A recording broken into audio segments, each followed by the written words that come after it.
Hello everyone, welcome to Women in Action, and as you know, some of you might not know, I am a speech and language therapist, and I have made the decision to see teenagers and adults who have got problems with their speech, language and communication. And today, in today's episode, we're going to be talking about supporting adults after a brain injury or after, who've had a stroke, and the tools and the strategies for that better communication. So this is perfect for you if you're a therapist who's just starting out. I do all my therapy online. I see my clients all over the world, and I help other therapists, carers, families who are looking for ways of transforming their communication skills. And using online techniques. And not everyone's really good at teletherapy, but it's something that I've developed and been using since 2015 here in the UK, which I was probably one of the first people to actually do online therapy like that. But anyway, it is a great way of delivering your therapy. And today I'm talking about this client that I saw today, who's 70 years old, who had 3 months ago had a heart attack, and was in an induced coma, so suffered some sort of memory loss after he had this incident. And so I wanted to just share this story with you because it's a remarkable journey. After having his heart attack, spending some time in induced coma, he's now in recovery. And although the MRI scan, the brain scan, showed that there's no brain damage, which is like a huge relief, isn't it? There are people who still face challenges with their communication.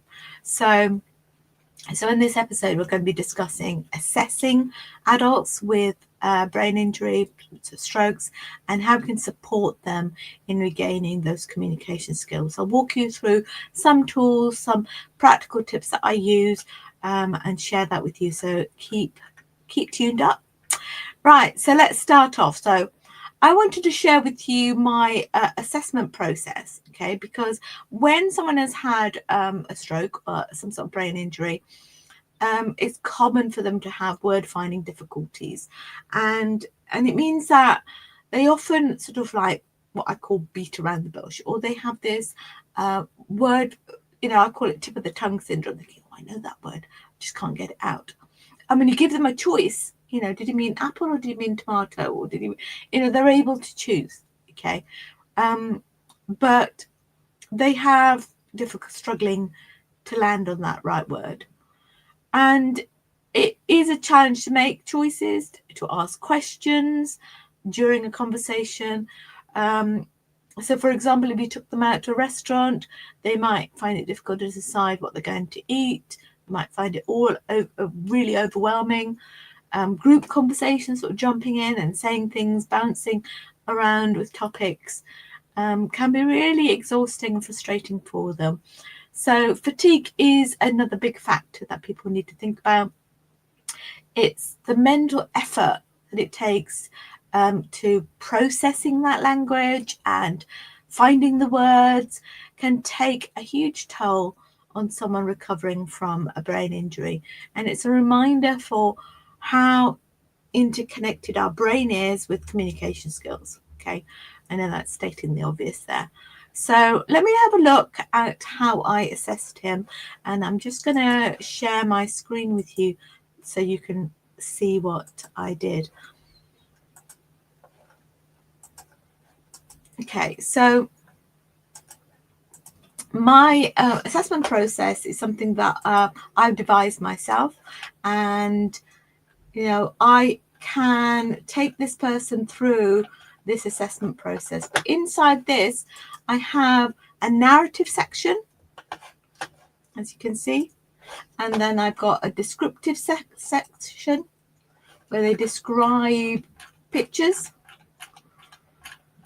and then I may share a video and ask them to describe what's happened in them that.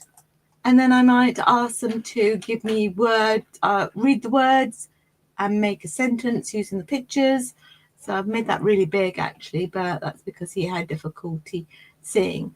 So that is my assessment process. I take all the notes down on the assessment form and go through it that way, and I share my screen and things like that. So it's a very interactive session, and it is necessary to have someone with you, a carer. He had his son with him at the time. So when you're working with adults in recovery, it's crucial to understand their specific needs. And with this particular client, I needed to be able to just really work on his word finding ability to assess what was his word finding difficulty like. Can he name common objects, can complete a sentence, and also looking at his conversational skills. How does he engage back and forth with communication, both in a one-to-one setting as well as in a group setting? So I'd ask pertinent questions about that. And then also his decision-making skills or his question-asking skills. Can he make simple choices? Can he form clear questions? Can he ask questions in a conversation and make responses appropriately?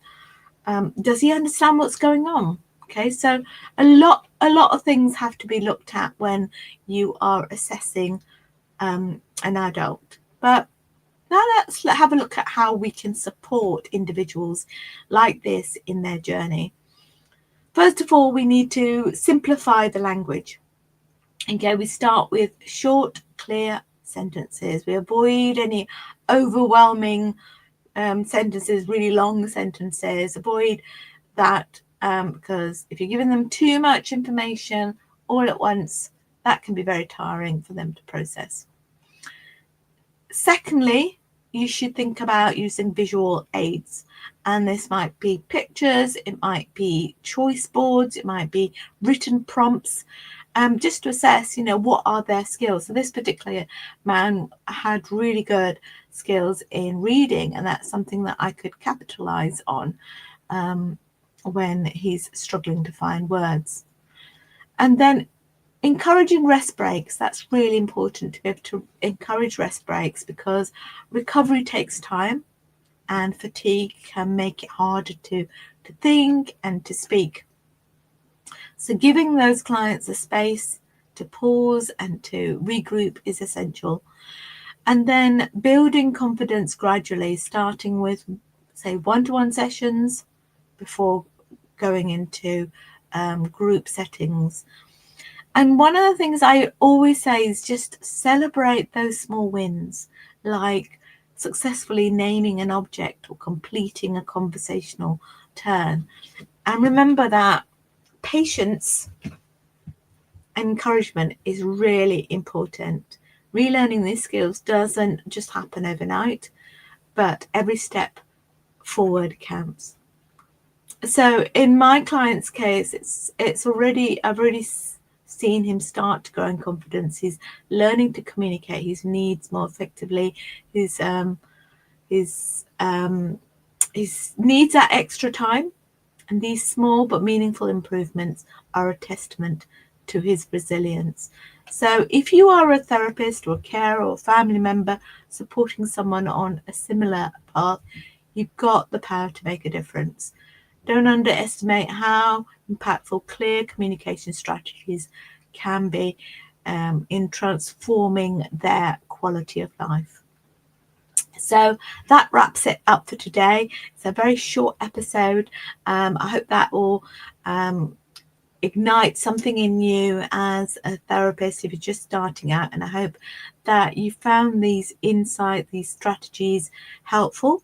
If you have any questions, just pop the questions down below and I'll come back to answer them. But within Maven Business Haven, I do have a course. I've got a workshop coming up very soon. So when you go to my website, mavenbusinesshaven.com, podcast, you will see the podcast there, and you will see that there is actually also, let me just share with you, if you just type in Maven Business Haven, go here, go to the podcast, and I've got a series of podcasts that you can listen to. But there is also tools that you might find really useful that I use all the time.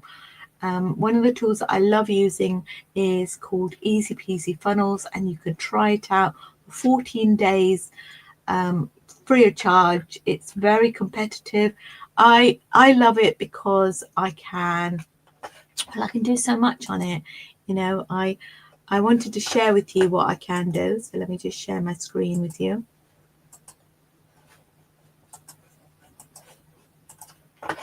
So this is Easy Peasy Funnels, and I can create sales funnels, websites. I can do online courses. My email marketing. I can do workflows, social media planner, membership sites. I can organize my calendar. I can even set invoices. So, there's so many things that I can do with it. And I love it because, like, for instance, this guy, I can just send him to my website. He can book his next session. He can pay for it in advance. And then it's all on my calendar. And it's so easy. So if you want to try out Easy Peasy Funnels, then go to mavenbusinesshaven.com/tools, click on here, and you will see all the different things that Easy Peasy Funnels can do. And if you're thinking of setting up your own private practice and you want to come to a workshop that's happening in February, then make sure that you sign up for it. Just click here and it will take you to this page. It's on the 8th of February, and you can sign up very easily. So I'd love to see you. There's also some gifts here that I'll give to those who turn up live. We've got a one-page business plan for speech and language therapists. We've got the telepractice intake form, plus the SOAP template, and also the workshop workbook. So I am so excited to share this with you, and all you need to go is to head over to mavenbusinesshaven.com/home, and you will see this pop-up turn up. Okay, so that's it for today, and I look forward to seeing you next week. Bye for now.